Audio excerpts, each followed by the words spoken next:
wherever you have joined us from, to this online event hosted by myself, Thomas McGrath, but also by Write Online, which is our wonderful library of online videos.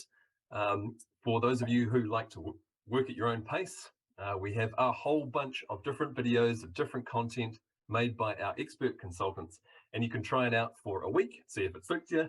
If it does, you can sign up and reap the rewards of our wonderful knowledge. So today we're going to be talking about time. The topic of discussion here we've called Time After Time. You all know the song, it's a winner. And hopefully we've got some winning advice for you today for all of you who are hoping to manage your time a little bit better. Now we're joined by two of our wonderful consultants right here today, Claire and Penny. I will get them to introduce themselves very briefly so you know who you're going to be listening to today. And then we'll get into things. So Claire, tell us a very brief little bit about yourself. Yeah, hi everyone. So I'm Claire, and I'm dialing in from up here in Auckland today, but it's started off in the Bay of Plenty.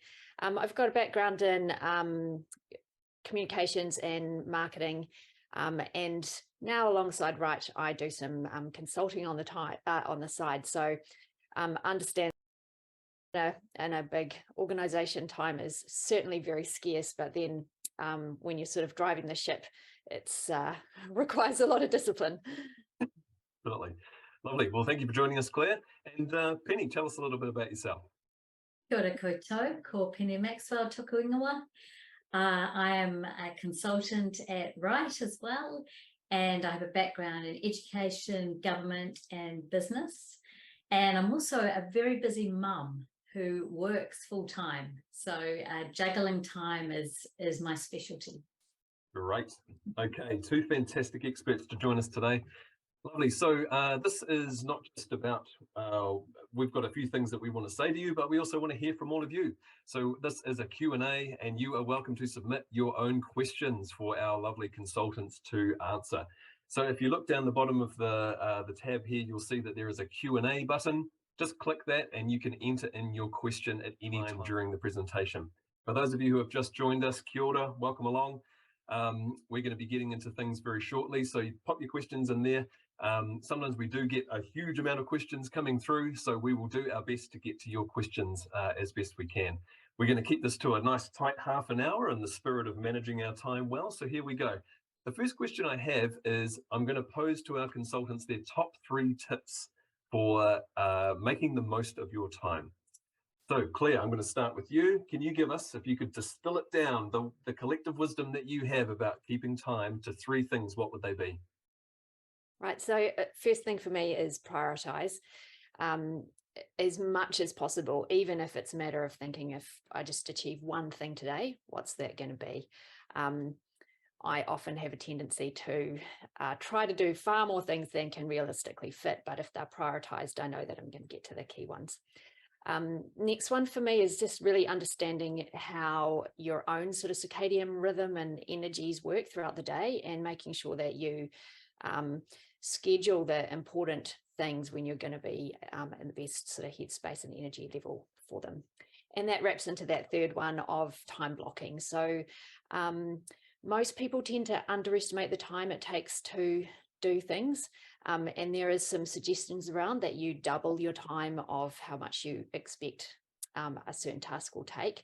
But that's something you can sort of figure out over time, and then make sure you block out the appropriate time in the right spot in your day. Lovely. Okay, very practical. All right, Penny, if I were to press you for 3 top tips, what would they be? Like Claire, prioritising I think is so important, and I use the Eisenhower model. It's got sort of 4 areas: do, schedule, delegate and eliminate, and it's putting things in an order of what's urgent and what's important. And I do that so I don't react to things, because when you're really busy, things come in and you can quickly react, and then you're in this sort of heightened stress state all the time. But if I can put it in a sort of order of what I want to get achieved, then it feels much less stressful. The second one is organize myself. So I think time management can be self-management. How can I get the most out of my day? If I get up earlier and go to bed earlier, simple as that, I've got more time and energy in the day. And the third one is, it was named by Dr. Adam Fraser, called the third space. I'm not sure if any of you have heard of that, but it's using the time in between the tasks that you do to reset and sort of revive yourself or refresh yourself a little bit. So for example, I get up, make a cup of tea, clearing my mind between meetings, on the drive to the gym after work. I reflect on my work day and turn my mind to the gym session I'm going to, and this helps me name the activity that I'm doing and doing it more consciously. So that's Cheapers. Okay. There's a lot to dig into there. Let's do it in the form of a question. Thank you very much to an anonymous attendee. Let's answer this one first of all. The question is, how do you prioritize if everything feels important? Penny, this might be a chance to talk about that Eisenhower matrix. If you're dividing your day into urgent and important and things like that, how do you do that? Like, what do you use as a guide to decide what is actually important and what's not? So there's all kinds of tools, like you can use the task lists in Outlook, or various different ones. It might be OneNote is a good one as well. And then I seriously just make up a grid, and I go, okay, this one I can maybe I could make it, is it important? Is it the most important? Do I need to do it at all? And then can I automate it? Can I use a template for a writing activity I'm doing? Or could I delegate it? Is there someone else on my team who could do it if I've got way too much on my list? And then I just try and divide up my tasks into 4 sections and do the most important and urgent first. Any advice for anonymous attendee? The question there, how do you prioritize if everything feels important? Because we've all been there where you do not know where to start. Everything is just a screaming red light. How do you know the difference between what you should focus on and what you shouldn't? I did see this quite handy thing, which I have had those days where I write down everything I have to do, how long they're going to take, and it comes to like 32 hours. And it was this tip I picked up as you go through all of your important tasks and just compare them to the next one. So between this task and this task, if I could only do one, which would it be? But then you go like that, so you end up with a list, and you have to accept you can't get to everything, but at least you're doing the right things. And I try to do one thing every day that's important but not urgent, because I think you learn as you get old. That's just otherwise it ends up in a big scary tsunami. That's just the grey hair comes with a prize, eh? Okay, lovely. Well, we've got a few questions coming through, folks, so thank you very much for submitting those. Remember, there's the Q&A function down the bottom of the browser here. You can click that and submit your questions if you'd like to hear what Penny and Claire have to say. Let's go to this next one here, another conveniently named anonymous attendee. This one is for I'm sure a lot of people deal with this. The question is, any tips for avoiding distractions in a very open and busy, open plan workplace?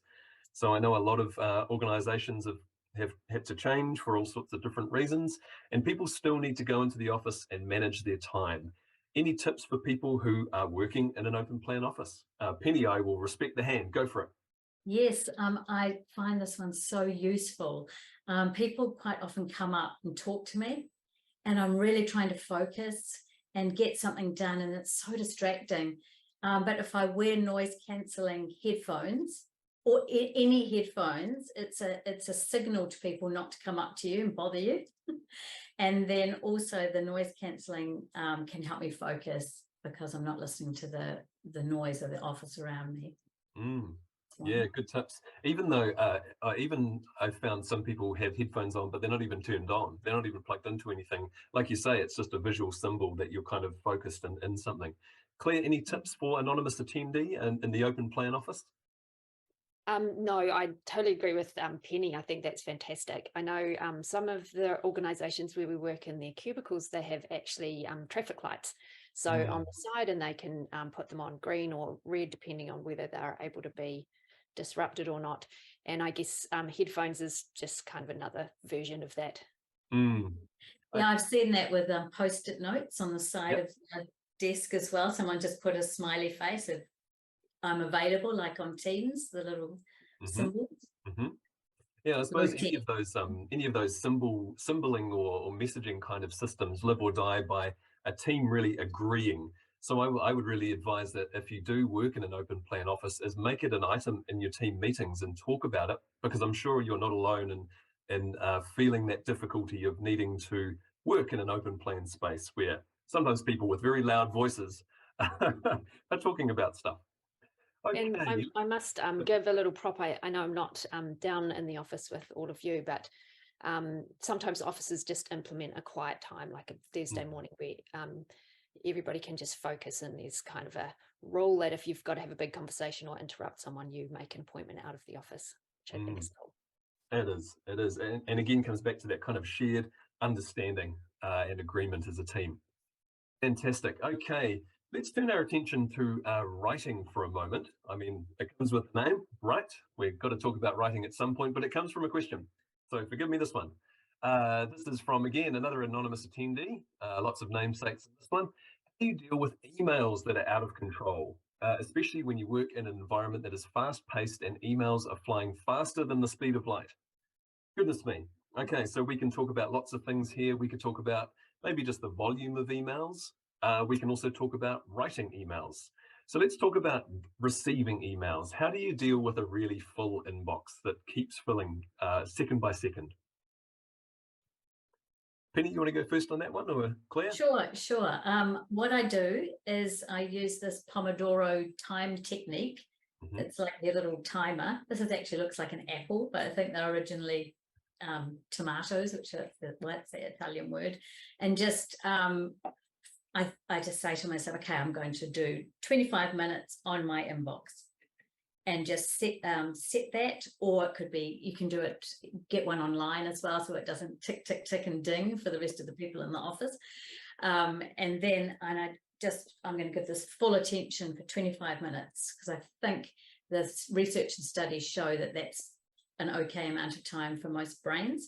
And then just focus in, and then stop, get up, do something else for 5 minutes, come back, do a different activity, come back to the emails later, or keep going. I think you can do 4 lots of 25 minutes if you really had thousands of emails, and then stop. That's enough for the day. Lovely, great tip. Yeah, because I suppose the difficulty with the inbox is that it's always pinging your attention. So if you deliberately give it your attention, then you can manage it and get it to a point where it's okay, and then maybe you do the next Pomodoro cycle or whatever you choose to do on something quite different from your email inbox, and you shut it down. Any other tips on emails, Claire? Just dealing with emails as they come in? Yeah, I think time blocking just to respond to emails is a fantastic idea, and also having your alerts off so that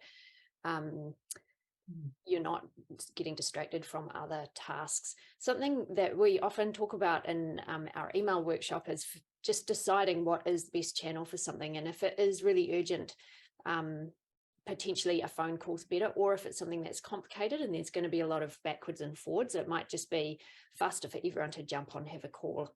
And if it really is that urgent and you don't respond fast enough, somebody probably will ring you up. And yeah, I think sometimes a lot of the email traffic that I've seen, the reason there are so many emails is just because right at the start, someone doesn't think all the way through the kind of information that's going to be needed or the kind of questions that they'll have. So sometimes taking a breath at the start can save a bit of time at the end. Okay, let's stay on that, Claire. If someone is wanting to say the next task they need to do after watching this fantastic webinar is they need to write maybe a big important email to their team, what are some things that you would advise that they do either before they start sitting down to write the email or as they're putting together the content? Yeah, well, I'm really fascinated with this. I think sometimes if it is a big, important email, we probably have a bit more of a process. But I think because emails are often so short, sometimes we don't give them quite the weight that they deserve. And we think we should just be able to hammer them out. And thinking, I mean, writing is such a good thinking process that often people will type as they're thinking through what they need to say, especially in email, because you just have this feel like you should be able to respond really quickly. And I have found for myself personally that if you just sit down and really think through what outcome you're trying to achieve, what information do they need for you to get to that outcome, and then start writing, everything seems to happen a little bit faster. So yeah, that's my 10 cents worth on that one, Thomas. Lovely. Anything else, Penny, to say while we're on the topic of emails? I just make the purpose really clear in the title, in the subject of the email. And with an action word is a really great thing to do. So people think, what do I need to do with this? Do I need to respond? Do I need to check something, or some kind of action word is really useful. Lovely. Okay. Great. We're getting lots of good questions coming through, folks. And if you've just joined us, you can submit your own question. Pop it in the Q&A box down the bottom, and we will do our best to get to it. Now, we had a question come through via email before the webinar from Jack, and Jack has asked about people who are neurodivergent. So thank you, Jack, for your question. He says, I struggle with severe ADHD, and trying to bridge the organisation motivation gap feels like a Herculean task most days. Do we have any general advice for Jack, knowing that neurodivergence is a very, very wide field of different people? So if I could respond, yep. That Pomodoro technique can be quite good, because it's you can think of it not like an insurmountable task, but as a bit of a game. So it's can be quite a fun thing to do. Another thing is, if you've got sort of big, hard tasks that look insurmountable, to break them down into small tasks. And that's much better for an ADHD type of brain. And another thing is to take away as many distractions as you can. So as we said before, turn off your email notifications, but it could also be clear your desktop. So close down windows that you don't need, and just make sure that you've just got what you're working on in front of you. That can be really helpful. And also even your desk, a clear desk, so there aren't things and turn your phone upside down and put it on silent, so that you're not going to delve into get distracted and go into a YouTube video and perhaps carry on down that path. This is the same for a lot of people. I might be somewhere on that spectrum, I'm not sure, but I find getting rid of the distractions really, really helpful. The noise cancelling headphones is also really good. And yeah, I hope there's a few things that could help you. Awesome, very practical. Thank you, Penny.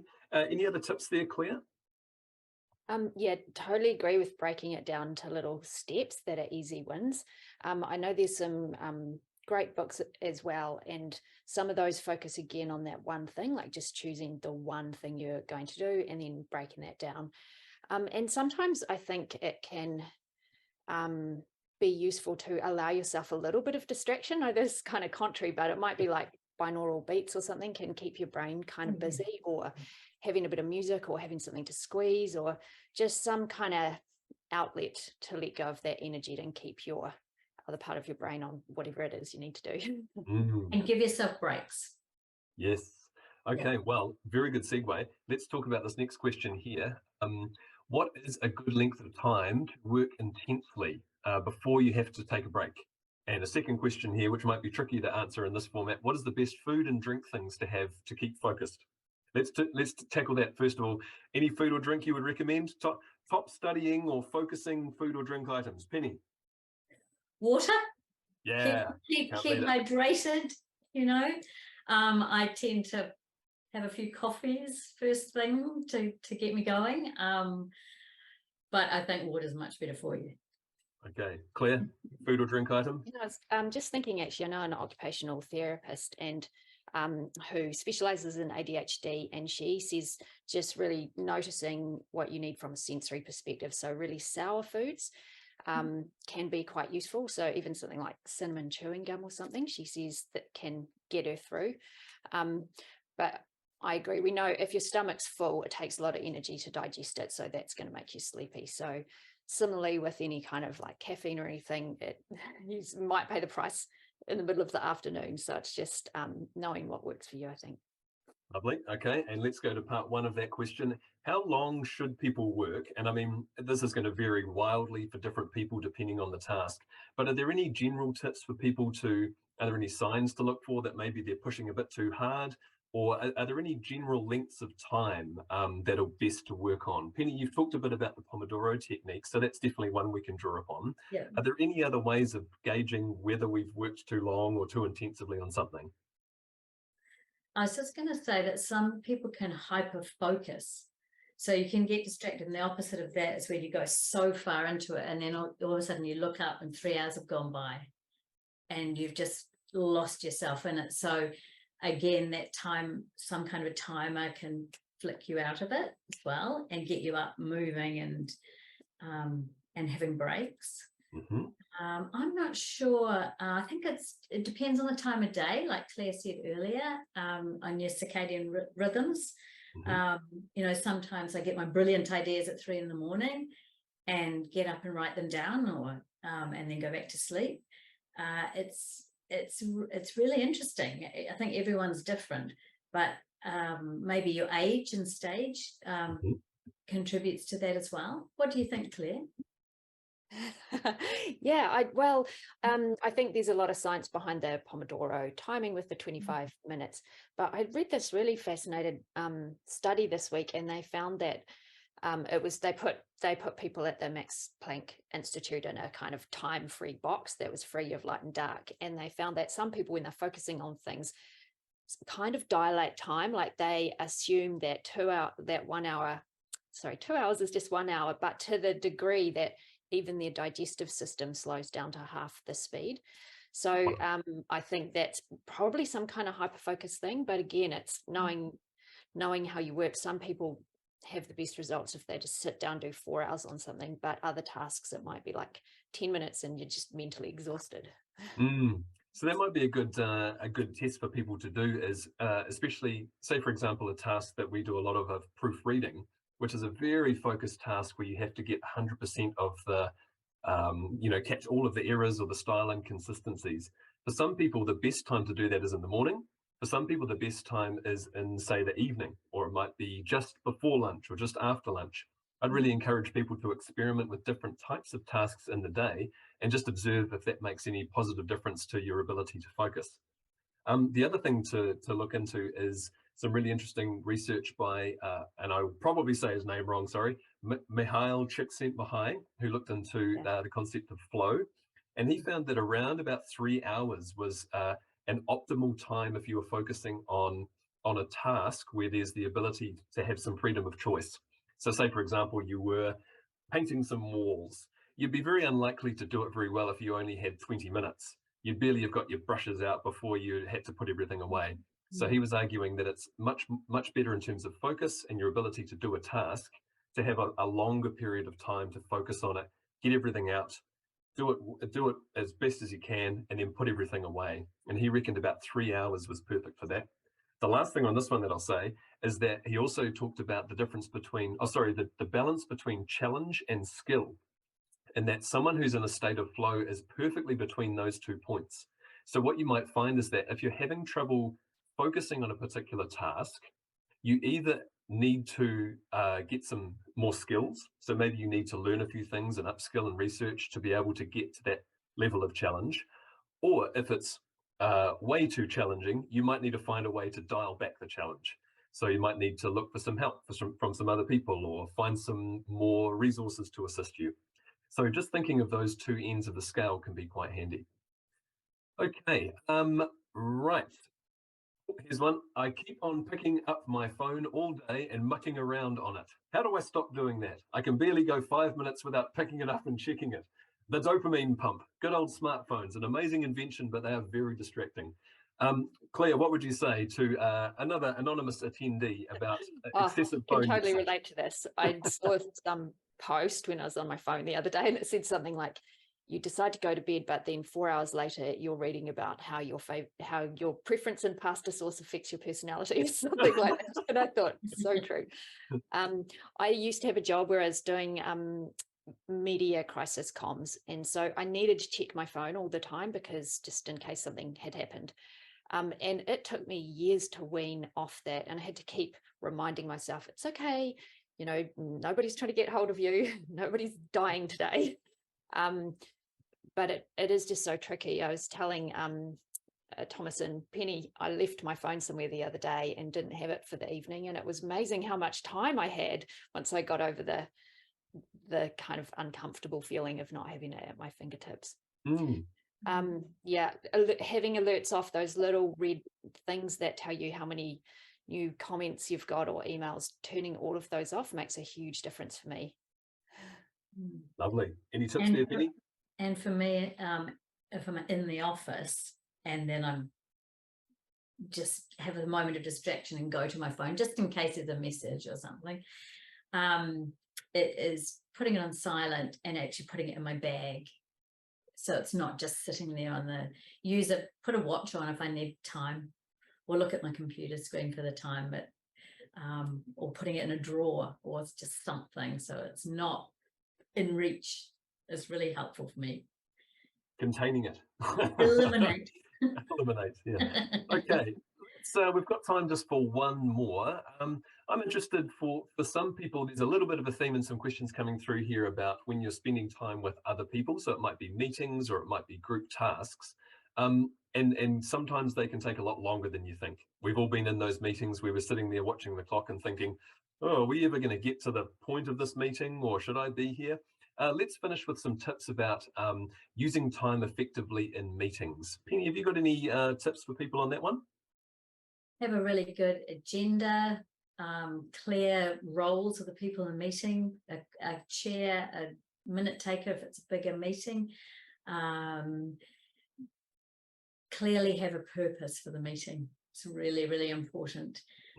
And when you've got your actions ready, end it. If you give people back time, if you're a manager, they will love you. Good advice. Okay, and Claire? Yeah, I agree. Just at the start of the meeting, making it really clear about where you want to be at the end of the meeting, and then also just checking in with people and saying, is there anything else that we would be willing to go off track for?